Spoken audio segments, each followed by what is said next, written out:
বাসর ঘরে প্রবেশ করা মাত্রই অস্পষ্ট গলায় মাম্মা মাম্মা বলে আমার কোলে ঝাঁপিয়ে পড়ল তুলতুল। ঘটনার আশঙ্কিকতায় কিছুটা তাল হারিয়ে ফেললাম। ক্লান্তি শরীরে আচমকা এভাবে ঝাঁপিয়ে পড়ায় নিজেকে সামলিয়ে নিতে মিনিট খানিক সময় লাগলো। আমি চোখ তুলে চাইলাম সামনের মানুষটার দিকে, যার কোল থেকে তুলতুল অনায়াসে লাফিয়ে আমার কোলে এসেছে। তাকে দেখাচ্ছে নির্বিকার, নির্লিপ্ত এবং অতি স্বাভাবিক। মেরুন রঙের পাঞ্জাবি গায়ে জড়ানো, ঠোঁটে স্বভাবগত মৃদু হাসি। দুহাত আড়াআড়ি ভাঁজ করে দাঁড়িয়ে আছেন ধ্রুব, আমার স্বামী ধ্রুব। এ তো কয়েক ঘন্টা আগেই 3বার কবুল বলে ধূসর সাথে ধ্রুবর সাথে আমার বিয়ে হয়েছে। সবার সাথে বিয়েটা স্বাভাবিক হলেও আমাদের দুজনের কাছে ছিল শখানেক শর্ত। এসব শর্ত মেনেই বিয়েটা সম্পূর্ণ হয়েছে। অবশ্য বিয়ে হওয়ার পেছনে সবচেয়ে গুরুত্বপূর্ণ এবং মূল কারণ হলো তুলতুল। পরীর মতো দেখতে 1.5 বছর বয়সী একটা মেয়ে, তার নাম পূর্ণতা।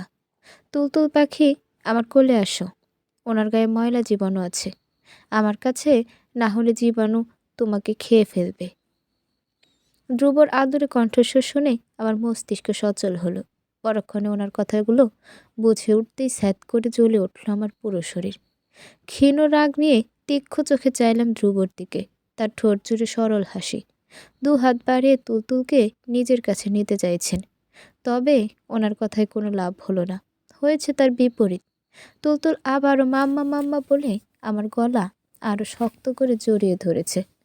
ওনার থেকে আড়াল হতে আমার ঘাড়ে মুখ লুকিয়ে রেখেছে। মনে মনে কিছুটা আনন্দিত হলাম।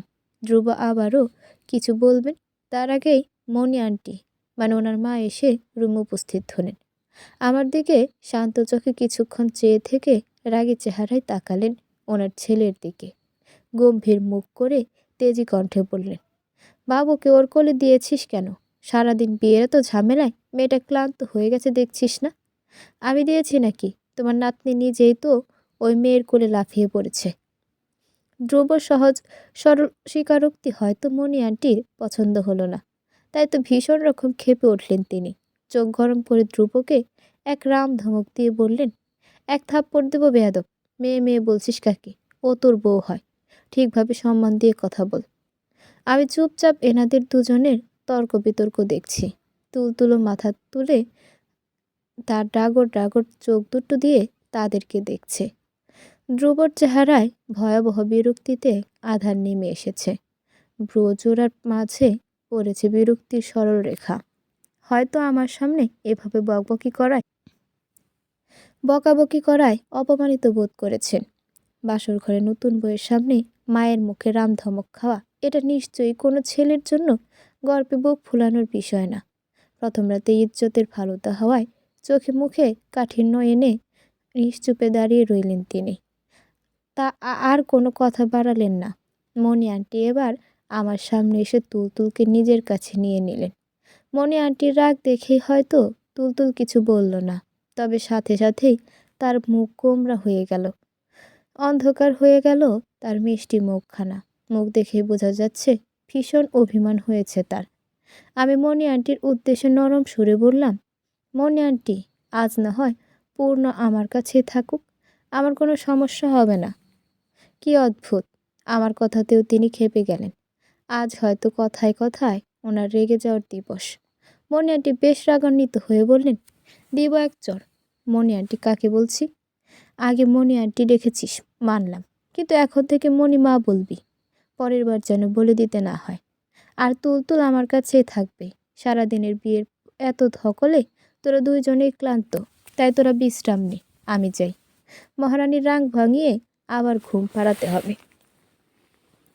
মণিমা চলে গেলেন। এই মহিলাটা খুবই অদ্ভুত এক জাদুকরী মহিলা। অল্পতেই মানুষকে আপন করে ফেলার খুব ভালো জাদু জানেন উনি। আমি নিজেও সেই জাদুর কবলে পড়েছি। নিজের ভালোবাসা, অপেক্ষা আর মায়া সব কিছু বিসর্জন দিয়েছি এই বিয়ে নামক সম্পর্কের জন্য। শুধুমাত্র তুলতুল আর মণিমার মায়ায় জড়িয়ে বাধ্য হয়েছি বিয়েতে রাজি হতে। নিজের অতীতকে ছেড়ে দিয়েছি শুধুমাত্র তাদের জন্যই।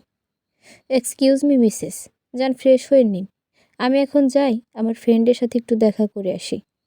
আমি নিজ শব্দে মাথা নাড়িয়ে সম্মতি জানালাম। ধ্রুব আমার দিকে কিছুক্ষণ চেয়ে থেকে রুম থেকে বেরিয়ে গেলেন। এই লোকটার সাথে আমার দেখা সাক্ষাৎ হয়েছে খুব কমই, যদিও বা ওনারা আমাদের দূর সম্পর্কের আত্মীয়। তবে বিগত 15 বছরে আমাদের ফ্যামিলির মধ্যে কোনো প্রকার যোগাযোগ কিংবা পরিচয় ছিল না বললেই চলে। 2 মাস হলো ওনারা ঢাকায় শিফট করেছেন। 20 দিন আগে এক অপ্রত্যাশিত মুহূর্তে তুলতুল আর মণিমার সাথে আমার কাকতালীয়ভাবে দেখা। এই সামান্য দেখা খুবই অনাকাঙ্ক্ষিতভাবে বিয়ে পর্যন্ত গড়িয়ে গেছে। আর এই সবটাই হয়েছে তুলতুলের মাম্মা ডাকের কারণে। বেশ খানিকটা সময় নিয়ে ফ্রেশ হয়ে রুমে আসলাম। পুরো রুম ফাঁকা। ধ্রুব সাহেব এখনও আসেননি। আমি একটা স্বস্তির নিঃশ্বাস ফেললাম। শরীর থেকে ভারী শাড়ি খুলতেই যেন বেশ হালকা হালকা লাগছে নিজেকে। অলস ভঙ্গিতে বিছানায় এসে এলিয়ে দিলাম ক্লান্ত শরীরটা।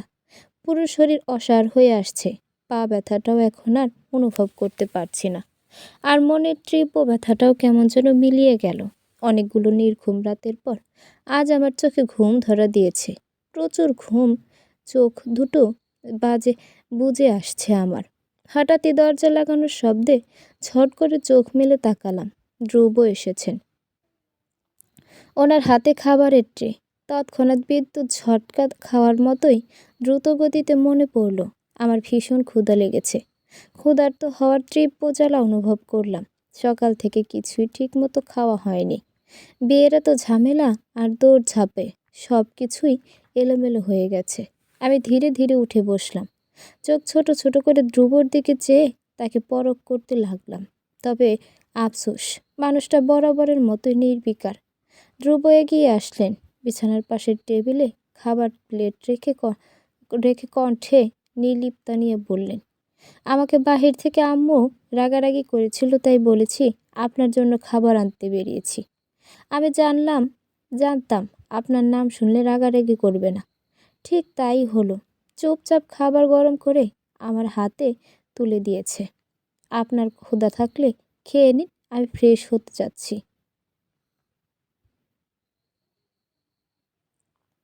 ইতিমধ্যে পেটে জ্বালা পোড়া শুরু হয়ে গেছে।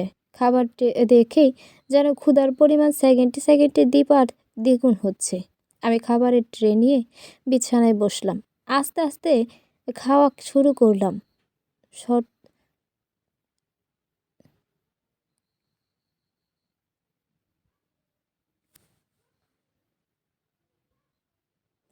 কিন্তু কি অদ্ভুত ব্যাপার, ক্ষুধা থাকা অল্পতেই মানুষ ক্ষুধা মিটে গেছে। খাবার রেখে দিতে ধ্রুব রুমে আসলেন। তোয়ালে দিয়ে মাথা মুছতে মুছতে মুছতে খাবারের দিকে চেয়ে বিস্ময় নিয়ে বললেন, খাবার কি আপনি খেয়েছেন, নাকি কোনো ইঁদুর টিঁদুর এসে খেয়ে গেছে? দেখে তো মনে হচ্ছে ইঁদুরই খেয়েছে। আমি চোখ ছোট ছোট করে ওনার দিকে সরু দৃষ্টি নিক্ষেপ করলাম। ওনার খোঁচা মারা কথা শুনে আমার ভীষণ রাগ হলো। তীব্র রাগ হওয়া সত্ত্বেও আমার স্বভাবগত অভ্যাসের কারণে তা অপ্রকাশিত রয়ে গেল। আমি সন্দিহান কণ্ঠে বললাম, আমি খেয়েছি। আর আমি কোনো ইঁদুর না। সকালে আম্মু এসব দেখলে চিল্লাপাল্লা করে কান ঝালাপালা করে দেবে। দ্রুত কথা শেষ হতেই আমাকে চমকে দেওয়ার মতো একটা কাজ করলেন। বিছানায় থেকে বসে চামচ নিয়ে ওনার ঠোঁটে খাবার খেতে লাগলেন। ওনার এমন কাজ দেখে আমি চমৎকার হলাম। বিস্ময় রসগোল্লার মতো হলো আমার চোখ দুটো। উনি খুব স্বাভাবিক ভঙ্গিতেই খাবার খেয়ে যাচ্ছেন, যেন এটা খুবই স্বাভাবিক। বিষয়টা সঠিকভাবে নেওয়ার চিন্তা করেছেন। কিন্তু এমনটা তো আমাদের শর্তে ছিল না। তাহলে আমাদের আমার মাথা এলোমেলো হয়ে এলো। প্রশ্নগুলো দিশেহারা অবস্থায় মাথার কথার মধ্যে চাকরির মতো ঘুরতে লাগলো, চরকির মতো ঘুরতে লাগলো। আমি ক্ষীণ স্বরে বললাম, কি করছেন আপনি? আমার আমার এঁটো খাবার দিচ্ছেন কাকে? উনি খাবার খেতে খেতে আমার দিকে তাকিয়ে আবারও দৃষ্টি সরিয়ে নিলেন। নির্বিকার ভঙ্গিতে বললেন, আমারও একটু একটু ক্ষুধা লেগেছে, তাই খাচ্ছি। আর চলে যাওয়ার সময় বড় কারণ হলো খারাপ অপচয়ের করা ভালো না। তাই বলে সবার এঁটে থাকা খাবার খাবেন? দ্রুত আমাদের দিকে কপালে কুঁচকে তাকালেন, সন্দিহান কণ্ঠে বললেন, সবারটা কখন খেলাম? তো আমি কি প্রতিদিন বিয়ে না করে কি যে প্রতিদিন নতুন নতুন বউ এসে খাবার খেয়ে আমার জন্য রেখে দেবে? আমি দমে গেলাম, হতভম্ব হয়ে বসে রইলাম। বিছানার এক কোণে আধার কোনো কথা বাড়ালেন না। উনি খাবার খেয়ে বিছানায় আমার পাশে শুয়ে পড়লেন। সঙ্গে সঙ্গে আমি এক লাফে বিছানা থেকে নেমে দাঁড়ালাম। কয়েক পা পেছনে গিয়ে বিস্মিত কণ্ঠে জিজ্ঞেস করলাম, আপনি এখানে ঘুমাবেন? ধ্রুপদ ঠান্ডা মাথায় হালকা উঁচু করে আমার দিকে চাইলেন। আমার দিক থেকে দৃষ্টি সরিয়ে ঘাড় ঘুরিয়ে ঘুরিয়ে পুরো দম চোখ বুলালেন। বেশ শান্ত গলায় বললেন, আমার জানা মতে এটা কোনো হিন্দি সিরিয়াল না। তাদের মতো আমার রুমে আলাদা করে কোনো সোফাও রাখা হয়নি যে আমি সোফায় ঘুমাবো আর আপনি বিছানায়। তবে আপনি চাইলে মেঝেতে ঘুমাতে পারেন, আই ডোন্ট মাইন্ড। আমি চোখ রাঙিয়ে চাইলাম। ধ্রুব তার ঠোঁটে সরল হাসির রেখা টেনে নিয়ে অন্য পাশ ফিরে শুয়ে পড়লেন। আমি এখনও ঠায় দাঁড়িয়ে রইলাম। কি করব না করব কিছুই বুঝে আসছে না। মিনিট খানেক পর পেরোতেই ধ্রুবর ঘুম ঝরানো কণ্ঠ শোনা গেল, ক্লান্ত শরীর নিয়ে এভাবে দাঁড়িয়ে থাকলে পা ব্যথা শুরু হবে। তার চেয়ে বরং চুপচাপ শুয়ে পড়ুন। আর হ্যাঁ, আমি এতটাও চিপ মাইন্ডের না যে নিজের স্ত্রীকে তার অগোচরে কিংবা তার অমতে বাজেভাবে টাচ করব। সো চিন্তা ভাবনা বাদ দিয়ে নিশ্চিতে থাকুন, রিল্যাক্স। ওনার কণ্ঠস্বর ধীরে ধীরে জড়িয়ে যাচ্ছে। হয়তো ঘুমিয়ে পড়েছেন। আমি ছোট্ট করে একটা নিঃশ্বাস ফেললাম। ওনার কথা শুনে কিছুটা হলেও স্বস্তি ফিরে পেলাম। আমি আর কোনো কিছু না ভেবে নিঃসন্দেহে শুয়ে পড়লাম বিছানার অন্য পাশে। অচেন এক লোকের সাথে একই রুমে একই বিছানায় ঘুমোতে অস্বস্তির আর সীমা রইল না। এপাশ ওপাশ করতে করতে মিনিট 5 পর ঘুমিয়ে গেলাম। অনেকগুলো নির্ঘুম রাতের পর ঘুম হলো আমার। ক্লান্তিতে যেন বিচ্ছেদের তীব্র ব্যথাও ভুলে গেলাম। মনের ব্যথা ভুলে শান্তিতে ঘুমালাম আমি। এবার তুমি চলে গেলে আমাকে আর কখনো ফিরে পাবে না সাদাফ। আমার কথায় সাদাফ মিষ্টি করে হাসলো। আমার পাশে বসে নরম স্বরে বলল, পারবে না কি আমাকে ছেড়ে থাকতে? আমি শান্ত চোখে চেয়ে রইলাম সাদাফের হাসি মুখের দিকে। ওর ওই স্বভাবটা সব সময় আমার মন খারাপের কারণ হয়, অভিমান আর রাগের কারণ হয়।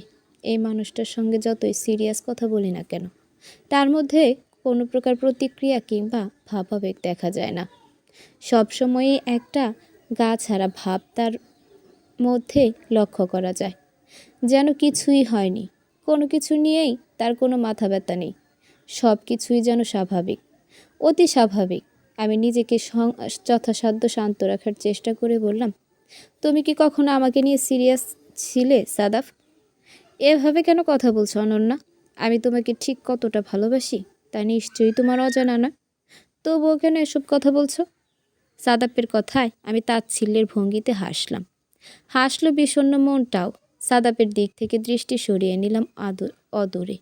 চাপা কষ্ট বুকে রেখে কঠিন গলায় বললাম, তোমার মাস্টার্স কমপ্লিট হয়েছে 1.5 বছর হলো, অথচ তুমি এখনও ভবিষ্যৎ নিয়ে কোনো প্রকার চিন্তা ভাবনা করছো না।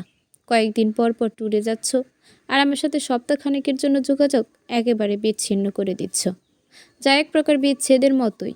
তোমার সাথে যোগাযোগ করতে চেয়ে আমি বরাবরই ব্যর্থ হই, হতাশ হই, অভিমান নিয়ে বসে রই। কিন্তু এতে তো তোমার কিছুই যায় আসে না। তুমি তোমার মতোই বন্ধুদের সঙ্গে বেশ আনন্দে থাকো। তোমাকে আমি আগেও বলেছি, আব্বু আম্মা আমার বিয়ের জন্য পাত্র দেখা শুরু করে দিয়েছে, অথচ এসব নিয়েও তোমার কোনো মাথা ব্যথা নেই। এত কিছুর পরেও আমি কিভাবে ভেবে নেব তুমি আমাকে নিয়ে সিরিয়াস? তুমি কি সত্যি আমার বিষয়ে সিরিয়াস? শোনো অনন্যা, এত চিন্তা করে লাভ নেই। আমি তো বলেছি তোমার বিয়ে ঠিক হওয়ার আগেই আমি তোমার বাসায় বিয়ের প্রস্তাব নিয়ে হাজির হব। সাদাবের কথায় আমি হতাশ হলাম। বুক চিরে বেরিয়ে এলো এক হতাশ ভরা নিঃশ্বাস। চোখ বন্ধ করে নিজেকে সামলালাম।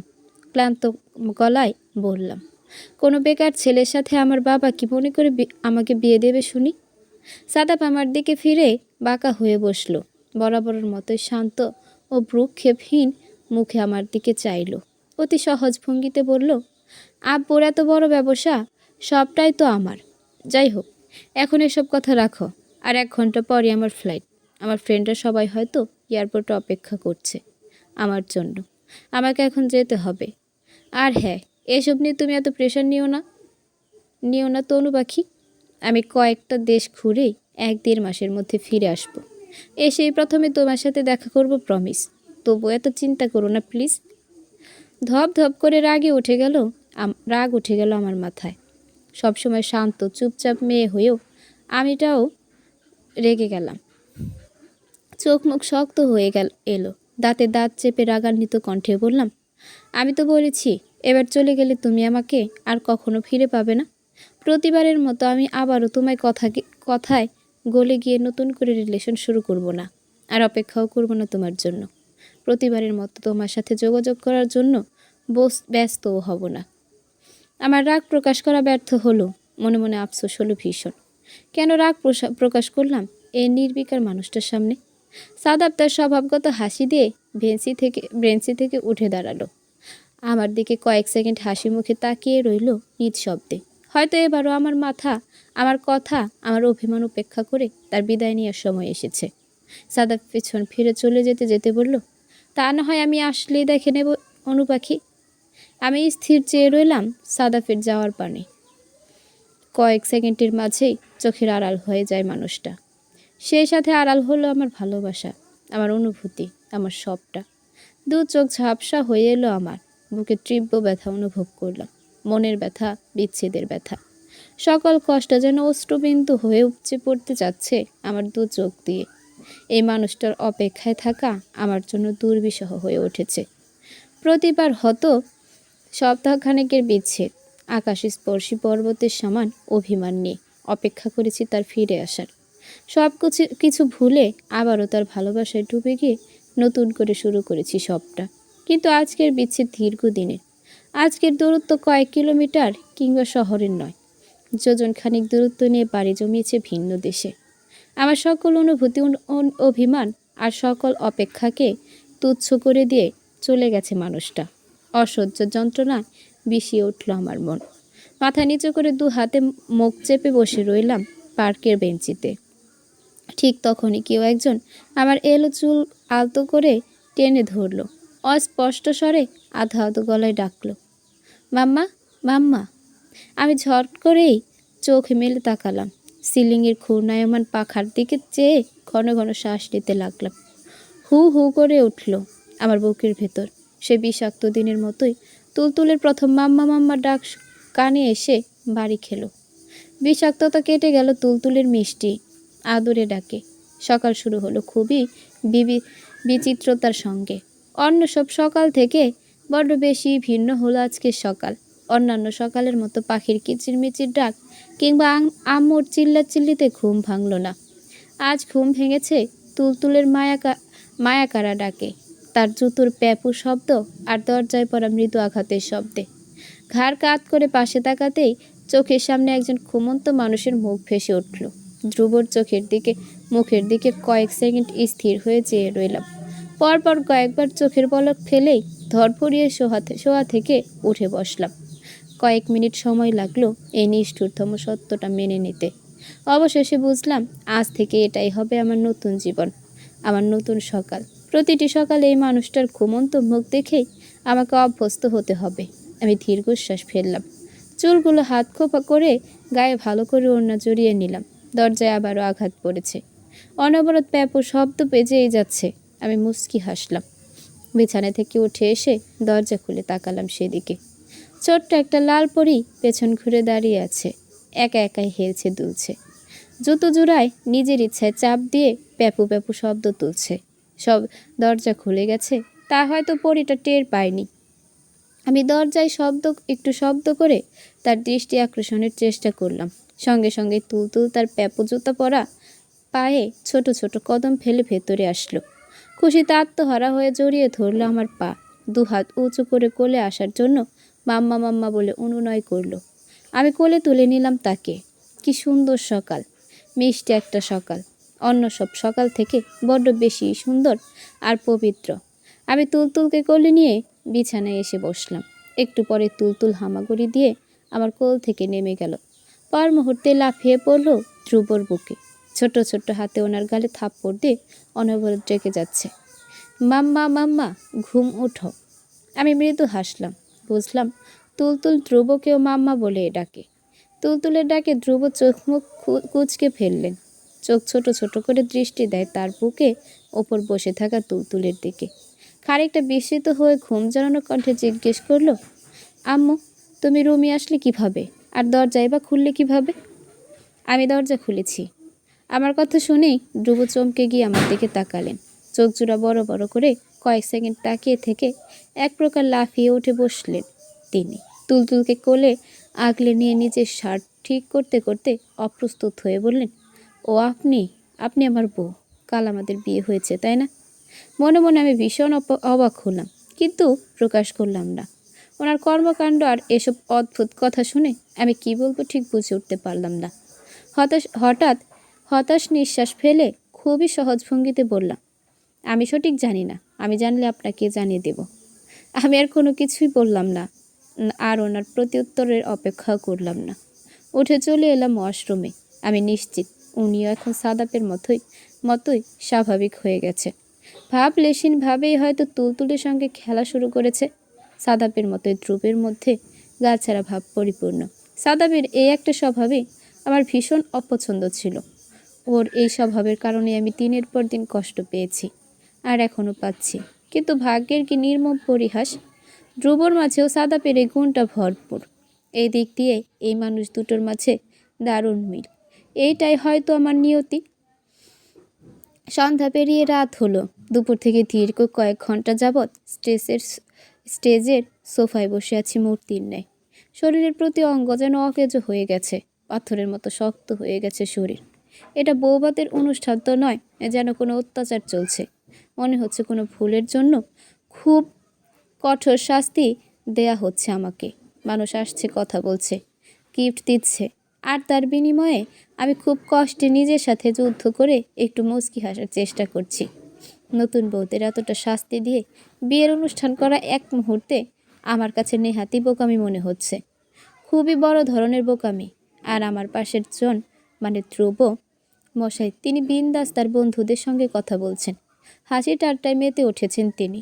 মাঝে মধ্যে ওনার বন্ধুরা আমাকে ইঙ্গিত করে ধ্রুবকে খেপাচ্ছেন। এতে ধ্রুব হাসছেন, কিন্তু কিছু বলছেন না।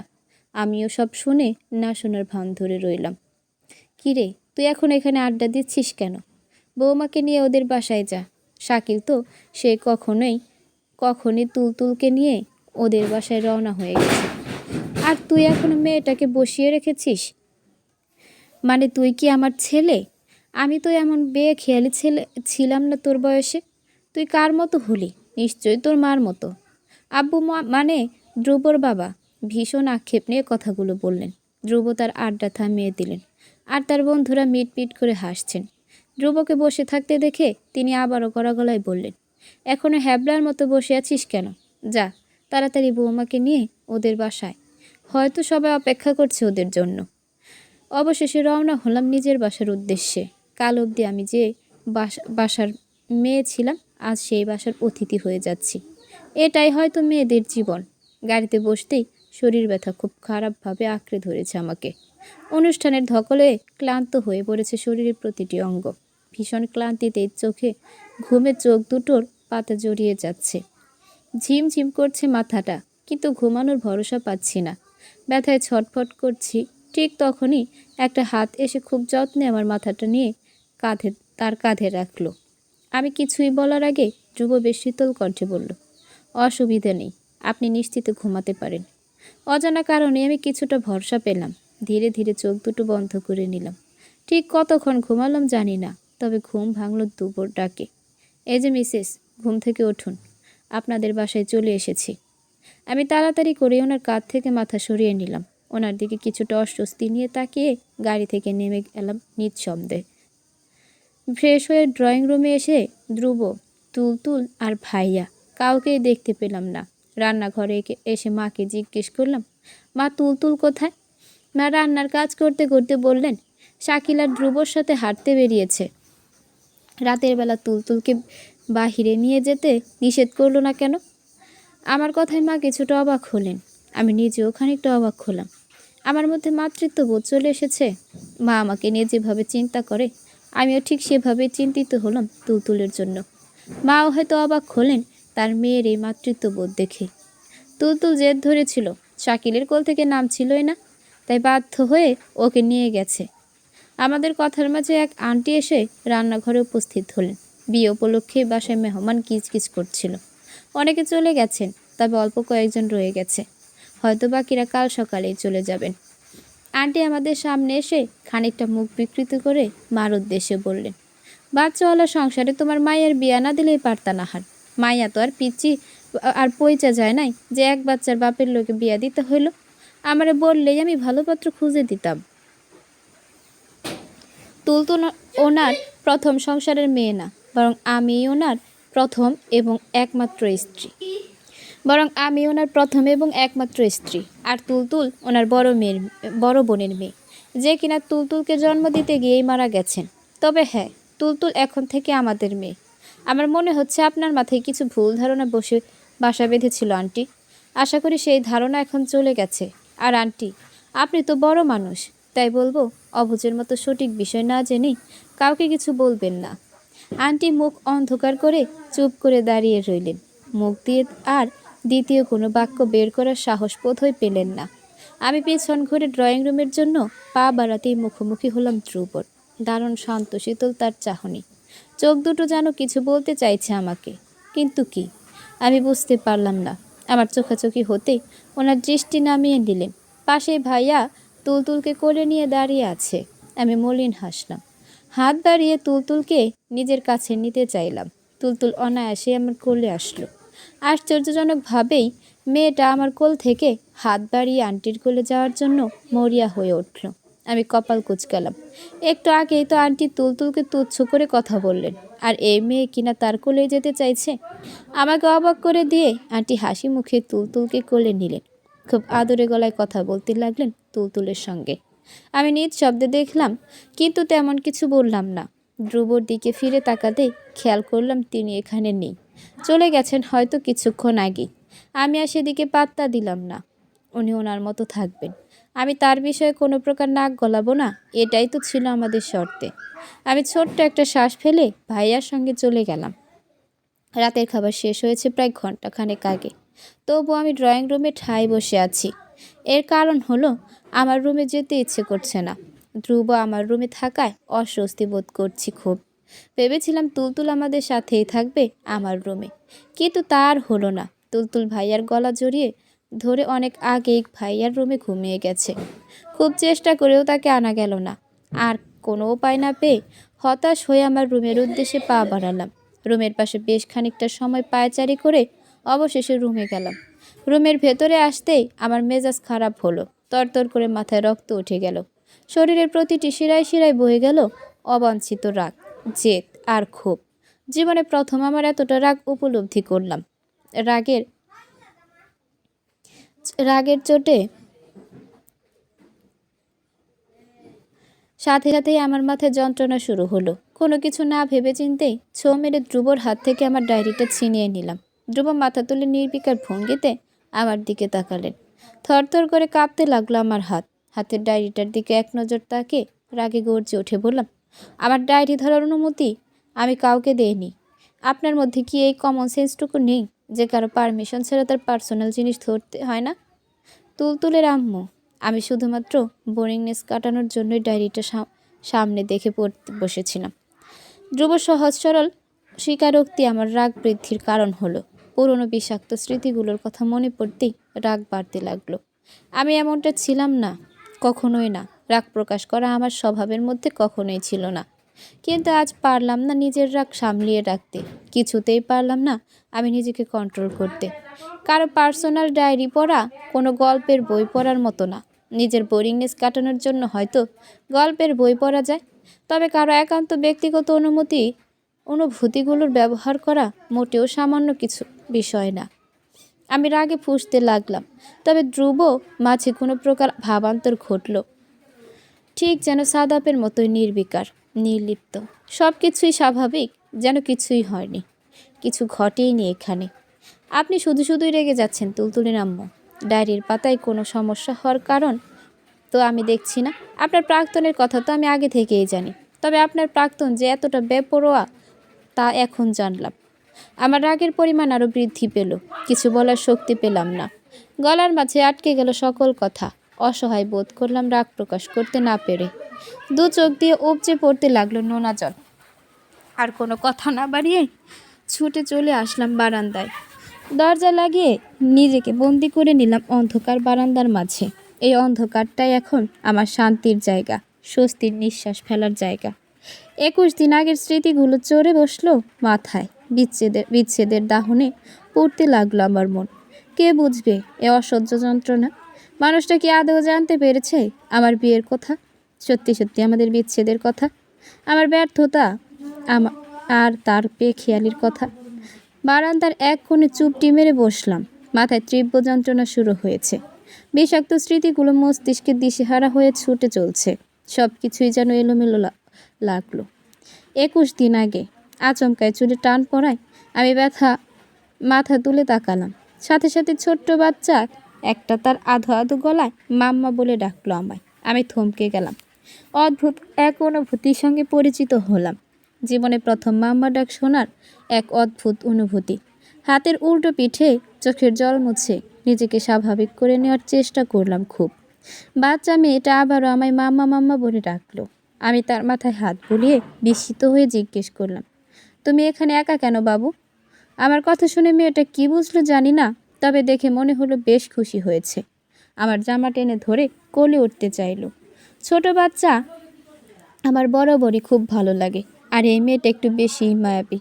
আর কিও, তাই হয়তো আমার মন খারাপ নিমিষেই উবে গেল। আমি তাকে কোলে নিতেই এক মধ্যবয়সী মহিলার কণ্ঠস্বর শুনতে পেলাম। নতুন নতুন হাঁটা শিখেছে, তাই বাহিরে আসতেই বেশি তরতর করা শুরু করেছে পাকনিটা। আমি নিখোঁজ চোখে দেখতে লাগলাম ভদ্র মহিলাকে। কেন যেন খুব পরিচিত মনে হচ্ছে। তিনিও আমার দিকে কিভাবে যেন তাকিয়ে আছেন। খানিকটা সময় পর ভদ্র মহিলা উৎকণ্ঠিত হয়ে জিজ্ঞেস করলেন, তোমার নাম কি অনন্যা? তোমার মায়ের নাম নাহান্না? আমি চমকালাম, থমথমে গলায় ছোট্ট করে হুঁ হুঁ বললাম। সঙ্গে সঙ্গে তিনি আমার পাশে বসে পড়লেন। খুশিতে আত্মহারা হয়ে আমাকে হালকা জড়িয়ে ধরলেন। আমি তোর মণি আন্টি, ভুলে গেছিস? ছোটবেলা তো মণি আন্টি বলে জান দিয়ে দিতি। আমি হতভম্ব হয়ে বসে রইলাম। মেয়েটা এখনও আমার কোলে বসে আছে, আমার চুলগুলো নিয়ে খেলছে। আমি কিছুটা সময় চুপ থেকে ভাবলাম, তারপর হাসি মুখে বললাম, চেনা চেনা লাগছিল, কিন্তু অনেক দিন পর দেখলাম তোমায়, তাই প্রথমে চিনতে পারিনি। কিন্তু এই বাবুটা কে? আমার নাতনি পূর্ণতা, ডাকনাম তুলতুল। আমি হাসলাম। তুলতুলের নরম গালে হাত রেখে বললাম, তুলতুল নাম কে রাখলো? অনেক কিউট তো। কে আবার? ধ্রুব। আমি মৃদু হাসলাম। তুলতুলকে নিজের সাথে মিশিয়ে নিয়ে জিজ্ঞেস করলাম, তুলতুল কি মোহনাপুর মেয়ে? আমার কথা শোনার সাথে সাথে খেয়াল করলাম মনি আন্টির চোখে জল এসে পড়ল। আমি কৌতূহলী চোখে চেয়ে রইলাম ওনার দিকে। তিনি কিছুটা সময় নিয়ে মলিন মুখে বললেন, হ্যাঁ, মোহনার মেয়ে। কিন্তু মোহনা বেঁচে নেই অনু। তুলতুলের জন্মের কয়েক ঘন্টার মাথায় আমার মেয়েটা আমাদের ছেড়ে চলে গেছে। আমি থমকে গেলাম। হঠাৎ করে যেন গুলিয়ে গেল সব কিছু। ছোটবেলা মোহনা আপুর কাছে এটা ওটা নিয়ে বায়না করেছিলাম অনেক। দেখা হলে তার পিছু পিছু লেগে থাকতাম। যেদিন শুনেছিলাম ওনারা সবাই ঢাকা থেকে চলে যাবেন, সেদিন খুব কান্না করেছিলাম শুধুমাত্র মোহনা আপুর জন্য। আজ শুনছি সে হাস্যোজ্জ্বল কিশোরীটা নেই। বুকটা ধক করে কেঁপে উঠল আমার। 15 বছর একটা বারও দেখার সুযোগ পেলাম না মোহনা আপুর। তবুও সেই পুরনো মায়াটা আবারও জাগ্রত হলো। চুলে টান পড়ায় আবার হুঁশ ফিরল। তুলতুলের দিকে তাকাতেই মন খারাপেরা ঝেঁকে বসলো আমার মাথায়। তুলতুলের কথা ভেবেই বিষাদে ছেয়ে গেল আমার মন। মা ছাড়া কীভাবে ছিল এইটুকু বাচ্চা মেয়েটা? আর বাকিটা জীবনই বা কীভাবে থাকবে? নিজেকে কোনো রকম সামলিয়ে ক্ষীণস্বরে প্রশ্ন করলাম, তুলতুলের বাবা কোথায়? মনি আন্টি তার ছেলের ভঙ্গিতে হেসে বলল, বিয়ে করেছে 2 মাস হলো। তুলতুল এতদিন আমার কাছেই ছিল, কিন্তু ওর বাবার বিয়ের পর ওনাদের সাথে সম্পর্ক ছিন্ন করে তুলতুলকে নিয়ে একেবারের জন্য ঢাকা চলে এসেছি।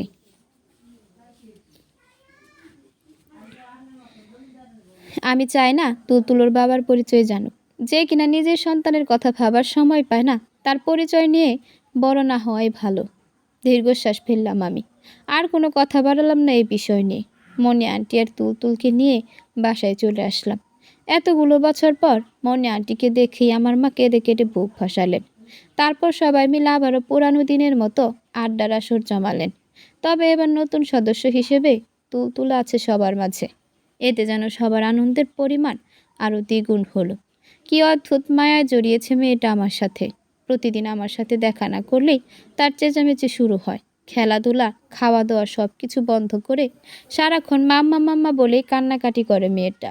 জেদ নিয়ে বসে থাকে সারাদিন। মনি আন্টি বাধ্য হয়ে তুলতুলকে নিয়ে প্রতিদিন আমাদের বাসায় আসেন। ঘণ্টাখানেক সময় থেকে চলে যেতে চাইলেই আবারও তুলতুলের পাগলামো শুরু হয়। এভাবে যাচ্ছিল কিছুদিন। তারপর একদিন হুট করে মনি আন্টি আম্মুর কাছে তার ছেলের জন্য আমার হাত চাইলেন। আমাকে তার ছেলের বউ করে তুলতুলের মা হওয়ার সুযোগ দিতে চাইলেন। আমার হাত ধরে অনুরোধ করলেন তিনি। তবে আমি কিছু বললাম না। হতভম্ব হয়ে শুধু শুনে গেলাম মনি আন্টির কথা। রাত হতেই অস্থির হয়ে গেলাম সাদাফকে খুঁজতে। বারবার ফোন করে তার সাথে কথা বলতে চাইলাম, কিন্তু অসহায় হলো আমার ভাগ্য। বরাবরের মতোই ব্যর্থ হলাম সাদাফের সাথে যোগাযোগ করতে। এই প্রথম ভীষণ ভীষণ ভীষণ কষ্ট হলো সাদাফের বেখিয়ালিতে। তার বেপরোয়া স্বভাবের জন্য নিজেকেই খুব দুর্ভাগা মনে হলো। ঘরবন্দি করে নিলাম নিজেকে। দিনের পর দিন হন্য হয়ে সাদাফের সাথে একটু কথা বলার সুযোগ খুঁজে বেড়াতাম। রাতের পর রাত নির্ঘুম কাটাতে লাগলাম। কান্না করে দু চোখ ফুলিয়ে আবারও চোখের পানি ঝাপটা দিয়ে বসে থাকতাম। তবুও ফিরে পেলাম না আমার ভালোবাসা। আর না যোগাযোগ করতে পারলাম সাদাফের সঙ্গে। অভিমান নিয়ে বলা আমার কথাটাই যেন এবার সত্যি হতে লাগলো। সত্যি মনে হতে লাগলো সাদাফ ট্যুর থেকে ফিরে এসে আমাকে আর পাবে না। অভিমানে বলা কথা এভাবেই সত্যি হয়ে যাবে জানলে কখনোই মুখ দিয়ে এই কথা বের করতাম না। আর অন্যদিকে তুলতুলের প্রতিও আমার মায়া জন্মে গেল। মেয়েটা আমার কাছে মায়ের ভালোবাসা খুঁজে বেড়াতো। আর মনি আন্টি, তার ভালোবাসার কাছে আমি বরাবরই অসহায়। কোনো কিছুই আর আটকানো সম্ভব হলো না। একদিন হুট করে মনি আন্টি ফোন করে বললেন, অনুমা, একটু কষ্ট করে তোদের বাসার কাছে যে রেস্টুরেন্ট আছে সেখানে যাবি। আর 3 দিন পরেই তো বিয়ে। আমি চাই ধ্রুবর সাথে বিয়ের আগে তুই একবার দেখা করে নে। আর এই অনুরোধটা তুই রাখ। অনুরোধ? ওনার মুখে কি অনুরোধ শব্দটা মানায়? মোটেও না। যে মানুষটা আমাকে নিজের মেয়ের জায়গায় বসিয়েছে, আদৌ কি তার কথার বিপক্ষে যাওয়া আমার পক্ষে সম্ভব? আমি ক্ষীণ স্বরে জিজ্ঞেস করলাম, কখন যেতে হবে মনি আন্টি? মনি আন্টি খুশি হয়ে বললেন, আধ ঘন্টার মধ্যে গেলেই হবে। আমি ধ্রুবকে বলবো তোর জন্য অপেক্ষা করতে, তাই তাড়াহুড়ো করার দরকার নেই। আমি ফোন রেখে আয়নার সামনে এসে দাঁড়ালাম। আয়নায় নিজেকে দেখতেই বাকরুদ্ধ হয়ে গেলাম। মাত্র 16 দিনে শরীরের স্বাস্থ্য হ্রাস পেয়েছে অস্বাভাবিক মাত্রায়। চোখের নিচে পড়েছে নিখুঁত কালো কালির রেখা। ঠোঁট মুখ শুকিয়ে একদমই বিধ্বস্ত অবস্থা। এভাবে কি ধ্রুবর সামনে যাওয়া ঠিক হবে? আকাশ পাতাল চিন্তা ভাবনা করে অবশেষে রওনা হলাম। প্রায় 40 মিনিট সময় নিয়েছি রেস্টুরেন্টে আসার জন্য। রেস্টুরেন্টে আসার সাথে সাথে মনে পড়লো আমি ধ্রুবকে চিনি না। ছোটবেলায় দেখেছিলাম, কিন্তু বড় হওয়ার পর আর দেখা হয়নি। রেস্টুরেন্টের ভেতরে এসে থমকে দাঁড়ালাম। আশেপাশে নজর দিয়েও কাউকেও ধ্রুব হিসেবে চিনতে পারলাম না। হঠাৎ করে খেয়াল করলাম কর্নার একটা টেবিল থেকে এক লোক হাতের ইশারায় আমাকে ডাকছে। আমি কিছুক্ষণ চেয়ে থেকে সেদিকে পা বাড়ালাম। টেবিলের সামনে এসে নিজ শব্দে দাঁড়িয়ে রইলাম। এই মানুষটাই ধ্রুব কিনা তা নিয়ে এখনও ক্ষীণ সন্দেহ আছে। কিরে, দাঁড়িয়ে আছিস কেন? বসে পড়।